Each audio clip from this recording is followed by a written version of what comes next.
Hey there, I just wanted to send you a quick video further explaining the loan disclosures that were just sent to you.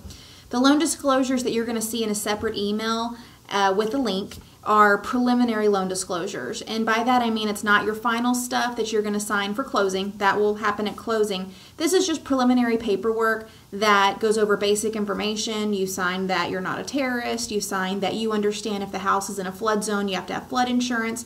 Just a lot of disclosing paperwork. The nice thing is that in this day and age, you actually get to digital sign majority of it. So when you open up that link in the next email, it's going to go through first to ask you some security questions. It asks you the last four of your social, the year of your birth, 4 different questions that you'll go through and answer. If you have trouble with any of those and maybe my answers don't match yours, just give me a call and I'll help you out with that. But when it allows you to open up, it'll take you through your disclosures, and it's a very easy system to where it's going to take you to your next page rather, to where it shows you where you do your signature next, and it's all digitized, so it's really cool.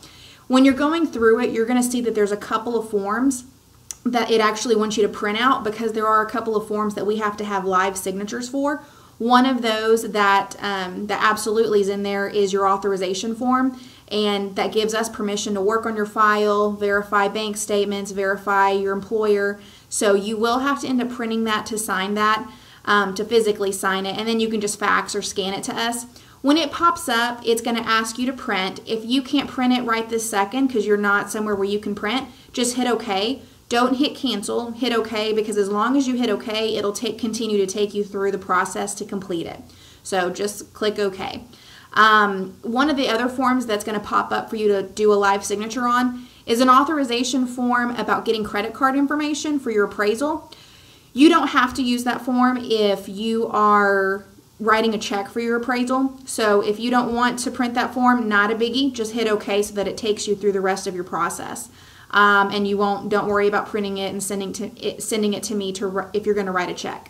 If you'd rather do credit or debit, then definitely print this form and put your information so that we can go ahead and get your appraisal ordered, and then they'll charge it to your credit or debit card, which makes it easy. And then that way you don't have to worry about sending us a check.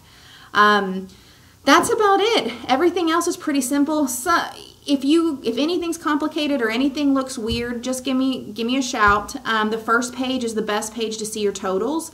The rest of it's going to show you all of the fees involved. Whether you're paying for it, seller is paying for it, or we're paying for it, all of your fees are showing up. So in some places the numbers look higher, but that's just because it's including all the fees involved with the purchase. It's not just counting only what you're paying. So pay attention to your total in this email that I sent you, and then the total on that first page, because they're going to match up, and that's truly what your out-of-pocket at closing is going to be.